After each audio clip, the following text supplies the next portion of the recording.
আজকে আন্তর্জাতিক অপরাধ ট্রাইব্যুনালে আমি মিস কেস 29/2025 ইংরেজিতে এই মামলায় দুইজন আসামি ডক্টর জান্নাতারা হেনরি এবং জনাব শামীম তালুকদার লাবুর পক্ষে এই আদালতে 1 নম্বর আদালতে উপস্থিত হয়েছি।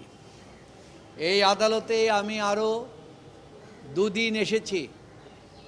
সেখানে জান্নাতারা হেনরির ডিভিশনের জন্য উনি সংসদ সদস্য, উনি বিএ পাস, এমএ পাস এবং উনি ডক্টরেট।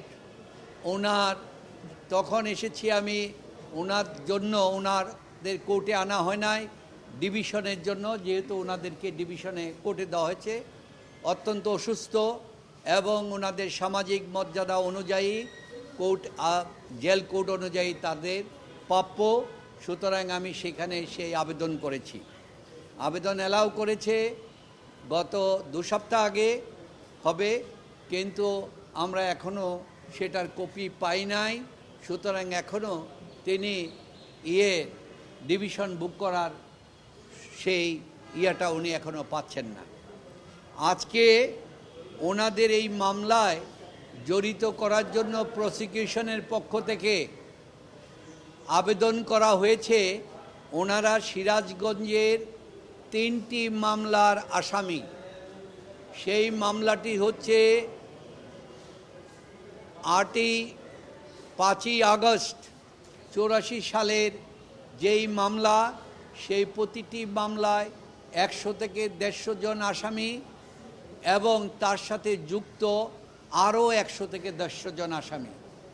সুতরাং এই আসামিদেরকে নিয়ে এই মামলা করা হয়েছে এবং ওই মামলা 3টাকে আন্তর্জাতিক এই আদালতে এই ক্রাইম হিসাবে, ইন্টারন্যাশনাল ক্রাইম হিসাবে অন্তর্ভুক্ত করা যাবে কি না, এই মর্মে প্রসিকিউশনের পক্ষ থেকে একটি আবেদন দেওয়া হয়।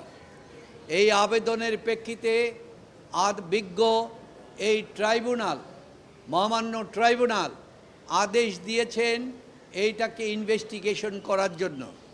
তো গত কয়েকটি ডেট গিয়েছে, ইনভেস্টিগেশনের রিপোর্ট আসে নাই। যদিও কিছুদিন আগে আমাদের মাননীয় প্রধানমন্ত্রী ঘোষণা করেছেন এই যে রিপোর্টগুলি অনতিবিলম্বে দেওয়ার জন্য। কারণ আপনারা জানেন বাংলাদেশের সংবিধানের 35(3) আছে কোনো আসামিকে, ইনক্লুডিং ডেথ প্রাপ্ত আসামিকে, তার সমস্ত বিচার কাচার সমস্ত কিছু অতি তাড়াতাড়ি করতে হবে, না হলে এইটা ক্রুয়েলটি টু দ্য অ্যাকিউজড হিসাবে প্রমাণিত হবে। এইটা হচ্ছে আমাদের সংবিধানে এই বিষয় আছে। এবং সাউথ আফ্রিকার কনস্টিটিউশনে পিবি কাউন্সিল ঘোষণা করেছে 5 বছরের ভিতরে যদি ডেথ পেনাল্টির ব্যক্তির সেই বিচার সম্পন্ন করা না হয়, তাহলে ডেথ পেনাল্টিকে যাবজ্জীবনে পরিণত করতে হবে, পিবি কাউন্সিলের সেই অর্ডার। তো সুতরাং জাজমেন্ট। তো আজকে আমি এখানে এসেছি, আমি আসামিদের সাথে আলোচনা করার জন্য গেলাম, কিন্তু আমি অত্যন্ত আশ্চর্যজনিত হয়ে গেলাম এবং দুঃখিত হলাম। ভারাক্রান্ত হৃদয়ে আমি প্রকাশ করছি, আসামির সাথে আলোচনা করতে যাওয়ার পর আমাকে বলা হলো আপনার সময় হচ্ছে 5 মিনিট। বসতে না বসতে বলল 1 মিনিট পার হয়ে গিয়েছে। তাদের সাথে আমার আগে পরিচয় নাই, আমি তাদের কাছে মামলার বিষয়বস্তু জানব, কারণ আইনজীবীর সাথে তার পরামর্শ করা হচ্ছে তার কনস্টিটিউশনাল রাইট। সে যদি লয়ারের কাছে তার বিষয় ব্যক্ত করতে না পারে, তাহলে আদালতে তার পক্ষে ডিফেন্স দেওয়া সম্ভব নয়। অথচ আপনারা জানেন আমি বঙ্গবন্ধুর মার্ডার কেসের আসামি পক্ষের লয়ার ছিলাম সুপ্রিম কোর্টের 5টি পর্যায়ে, সেইখানে রিভিউ পর্যন্ত, এবং জেল হত্যা মামলায় আসামি পক্ষের হাইকোর্ট থেকে সুপ্রিম কোর্টে গিয়েছিলাম। হাইকোর্টে জেল হত্যার মামলায় মৃত্যুদণ্ড পর্যন্ত খালাস করে ফেলেছিলাম। আবার আপিল করা হলো, সুপ্রিম কোর্টে আমাকে সেখানে নিয়োগ দিয়েছিল। আইনজীবী হিসাবে আমি আসামিদের সাথে জেলখানায় যখন আলাপ করতে গিয়েছি, আমাকে ঘন্টার পর ঘন্টা আলোচনা করার সুযোগ দেওয়া হয়েছে। কিন্তু আজকে এইখানে আন্তর্জাতিক আদালত, যেই আদালত দেশীয় আদালতের সীমার বাইরে, আন্তর্জাতিক গণ্ডিতে থাকবে, এইখানে বলা হচ্ছে যে আসামির সাথে আইনজীবীর সম্পূর্ণ আলোচনার সুযোগ দিতে হবে। এই আলোচনার সুযোগ নাই। আমি এই কথা দেখে মনে হচ্ছে অতীত যারা হয়েছে তারা হয়তো আমার মতো এরকম বঞ্চিত হয়েছেন। এই বঞ্চিতটার বিষয় নিয়ে আমি মনে করেছি কথা বলা জরুরি। এই কথা বলা জরুরি হলে আমাদের এই সরকার এবং স্বরাষ্ট্র মন্ত্রণালয় এবং আন্তর্জাতিকভাবে পররাষ্ট্র মন্ত্রণালয় এই বিষয়গুলি জানবেন। কারণ আমরা চাই আমাদের বিচার ব্যবস্থাকে নিয়ে যেন আন্তর্জাতিকভাবে কোনোভাবেই যেন কোনো প্রশ্ন কেউ না তুলতে পারে।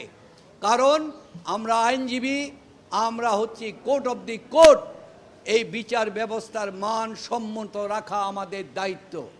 তাই আপনাদের মাধ্যমে আজকে আমি অনুরোধ করছি এই সরকারের কাছে এবং এই সংশ্লিষ্টতার সাথে, যখন আসামিদেরকে কোর্টে আনা হয় তাদের সাথে তাদের সংশ্লিষ্ট আইনজীবীরা যেন পর্যাপ্ত সময় নিয়ে আলোচনা করতে পারে, তাদের কাছ থেকে যেন সমস্ত ঘটনা বুঝতে পারে। কারণ সমস্ত জিনিসগুলি না বুঝলে কখনো হয় না। কারণ আমরা যখন একজনকে আসামি করা হয়, আপাতত দৃষ্টিতে তাকে দোষী সাব্যস্ত বলে মনে হয়, কিন্তু চূড়ান্ত বিশ্লেষণে দেখা যায় সে দোষী নাও হতে পারে। এটাই হচ্ছে আইনজীবীর প্রধান কর্তব্য।